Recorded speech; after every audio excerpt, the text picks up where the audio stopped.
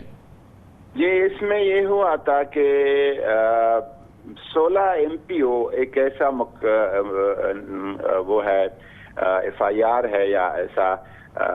اس میں ہے نقطہ ہے کہ 16 ایم پی او پہ ایسا دفعہ ہے کہ اس کو حکومت وڈرا کر سکتی ہے، کسی بھی وقت ذیلی انتظامیہ اس کو اٹھا سکتی ہے. تو جو 16 ایم پی او کے تحت گرفتار لوگ ہیں وہ تو حکومتی ایک فیصلے کے ساتھ رہا ہو سکتے ہیں اور ان کو رہا کیا جائے گا. لیکن اگر کسی کے بارے میں دوسرے قسم کے مقدمات ہے بنے ہیں، ملوث ہے، اور کچھ لوگوں کے بارے میں ان کا بھی خیال ہے کہ ان کا ہمارے ساتھ تعلق نہیں ہے، شرپسند عناصر ہے، تو ظاہر ہے ان لوگوں کو جس پہ دیگر مقدمات ہے وہ ایک جو جوڈیشل پروسیس ہے اس سے گزر کے پھر جو بھی ہوگا ضمانت یا جو بھی طریقہ اس کا ہوگا وہ کرنا پڑے گا. اور سعد حسین رضوی صاحب بھی کیونکہ ان پہ دہشت گردی کے اور دوسرے سنگین مقدمات قائم کیے گئے تھے، اس میں کوئی تخصیص نہیں کی گئی تھی ایک ورکر کی یا ایک عام آدمی کی یا سعد رضوی صاحب کا یا باقی ان کی لیڈرشپ کا، یہ کوئی تخصیص نہیں کی گئی تھی. لیکن یہ کہا گیا اس دوران کے جو 16 ایم پی او کے تحت گرفتار لوگ ہیں، مقدمات ہیں، اس کو تو حکومت ودرا کر سکتی ہے اور کرنا چاہیے. باقی جو ہے وہ ظاہر ایک جو پروسیجر ہے جوڈیشری کا اور جوڈیشل پروسیس ہے، اسے گزر کے سب کچھ ہوگا. پیر صاحب یہ فرمائیے گا کہ جب وکلاء کی اتنی ہائی پاورڈ کمیٹی مسلسل 2 دن جو ہے وہ اور بلکہ 3 دن جو ہے وہ مذاکرات کرتی رہی ہے، تحریک لبیک کی لیڈرشپ ان کے ساتھ ایک باقاعدہ معاہدہ ہوا ہے، اس پہ عمل درآمد شروع ہوا ہے، قومی اسمبلی تک کے لیے انہوں نے جو منون کہا ویسی قرارداد پیش کر دی گئی ہے، تو یہ تو کالعدم تنظیم تو نہیں ہے نا؟ چاہے اس کا حکومت نے نوٹیفیکیشن جاری کیا ہے، عملاً تو یہ اب کالعدم تنظیم نہیں رہی. دیکھیں، مذاکرات تو اسٹیٹ کا اور حکومت کا حق ہے، وہ جہاں پہ چاہے، جس کے ساتھ چاہے، جدھر بھی چاہے